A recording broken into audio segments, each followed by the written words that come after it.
Last month, I made a video about online age verification laws and how they don't actually help protect children from dangerous material, and instead they're just a way for the religious right to censor content they don't like.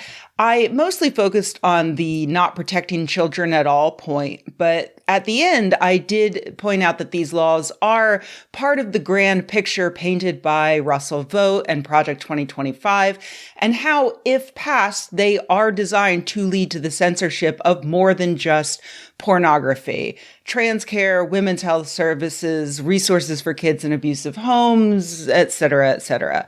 But a lot of people did not pick up on that ending message because, I don't know, attention spans, I guess. If you have to worry about people knowing it was you visiting that particular website, maybe don't visit that website, cry emoji. Just don't use these platforms. Maintain both your privacy and your mental health, celebration emoji. I really don't care about the whole porn thing. Some of us don't need porn to have a good time, lol. Weird flex, but okay. So I was thinking that maybe it would be a good idea to do a follow-up video where I emphasize that slippery slope censorship of it all, but how to make sure that I fully capture the attention of these attention span starved commenters.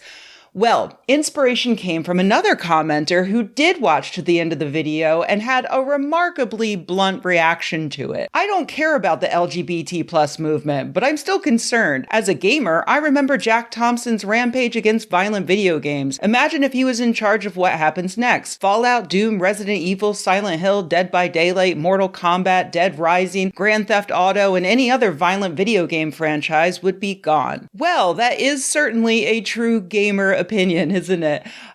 First, they came for actual queer people, and I only spoke up because I was pretty sure that next they were coming for my favorite video game's gay mutant hybrid clone crafted in the flesh pits by a soul-stealing sorcerer. As luck should have it, the conservative Christian war on games actually launched in full force on the very day I posted my previous video. In June, the online game platforms Steam and Itch.io removed hundreds of games deemed to be adult. Not because the platforms themselves objected to the content, but because their payment processors did. All of it seems to trace back to an Australian organization called Collective Shout, run by a woman named Melinda Tankard-Reist. The organization cosplays as feminist and uses that label to lobby corporations to delist and demonetize anything they deem as too obscene.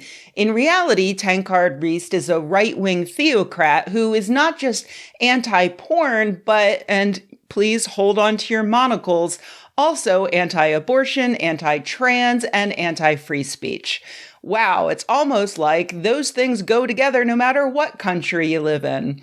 To learn more about Tankard-Reist, I picked up this well-written and very thorough paper from Dr. Kate Gleason of Macquarie University that discusses both Tankard-Reist and her place in the decades-long history of conservative Christians who take on the mantle of being pro-woman and pro-children's safety to achieve their goals of outlawing abortion, stifling free speech, and banning anything they consider too raunchy.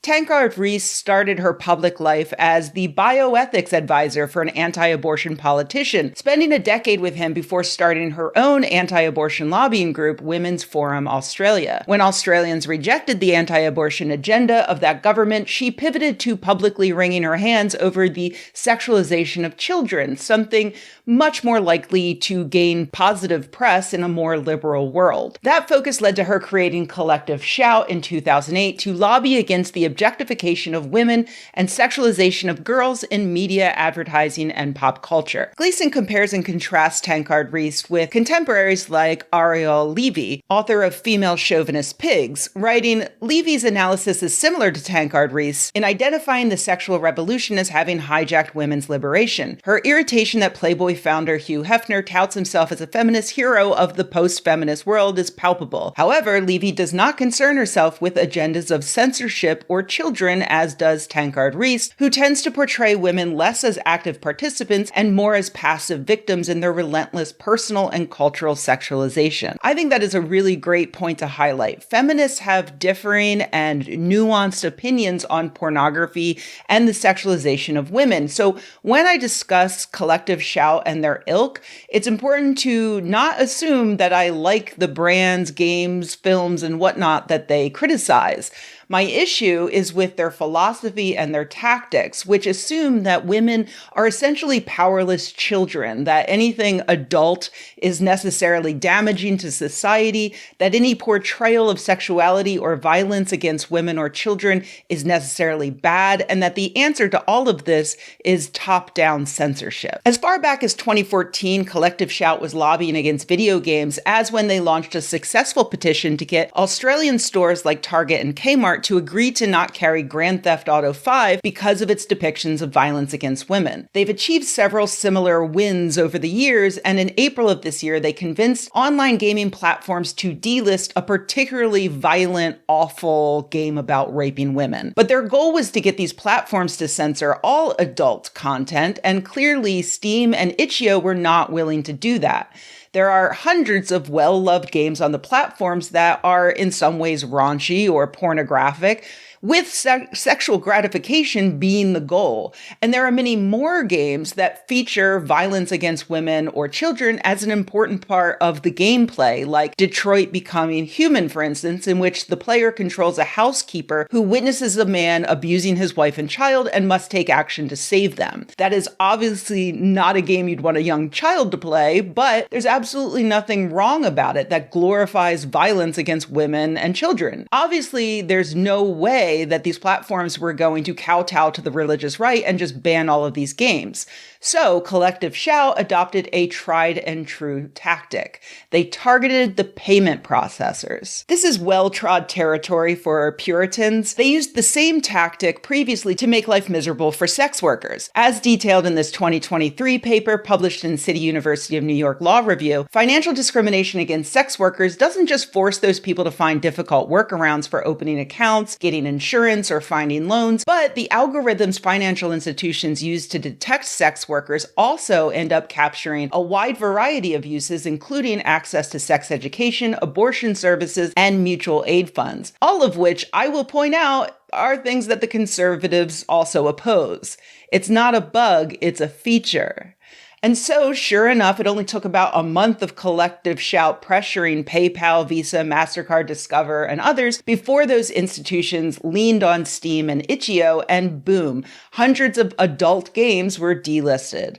Obviously, Collective Shout celebrated this and claimed it as a win, but you don't have to take their word for it. Itch.io put out a statement that read in part, "Recently, we came under scrutiny from our payment processors regarding the nature of some content hosted on Itch.io. Due to a game titled No Mercy, which was temporarily available on Itch.io before being banned back in April, the organization Collective Shout launched a campaign against Steam and Itch.io, directing concerns to our payment processors about the nature of certain content found on both platforms. Our ability to process payments is critical for every creator on our platform. To ensure that we can continue to operate and provide a marketplace for all developers, we must prioritize our relationship with our payment partners and take immediate steps towards compliance." And because Itch.io is run by a small group of people, and because they host a tremendous amount of user-submitted content, they were forced to just delist all not safe for work games. All of them, not just games that glorify rape or sexualize children or whatever it is Collective Shout pretends to care about. Much like with the financial discrimination of sex workers, it is a feature and not a bug that this action resulted in widespread censorship. And like that example, this win will lead to an expansion on what is considered NSFW, or what is considered obscene, what is dangerous for children, sex education, any depiction of gay, queer, and trans people, blasphemy against the Christian God, and on and on and on. The website The Gamer pins the blame for all of this on Project 2025, which is right and also wrong. There's no evidence that Project 2025's architect, Russell Vogt, had anything to do with this. There's plenty of evidence that this anti-woman activist group from another country had everything to do with it. But yes, both Project 2025 and groups like Collective Shout are part of the religious right. They share tactics. Both are theocrats with the ultimate goal of controlling women, forcing women to give birth, pushing women out of the workforce and public life. Both have identified pornography and the safety of children as the most convenient way to achieve their goals. Project 2025 lays this out very clearly. Pornography, manifested today in the omnipresent propagation of transgender ideology, has no claim to First Amendment protection. Get it? You don't care about the religious right censoring pornography? Well, guess what? Pornography means transgender ideology. They said it. And once they manage to get that one over on you, they'll know that they can next outright say that pornography means gay people. Because pornography just means whatever the religious right doesn't like. Empowered women, people of color, immigrants, and yeah, fun video games. Video games are officially on the first they came for list, okay? Do you care now? So please reject MAGA, reject Trump, reject the Republican fascist takeover happening right now in the United States, or by next year, your only gaming option is going to be VeggieTales, The Mystery of Veggie Island, and you'll fucking deserve it.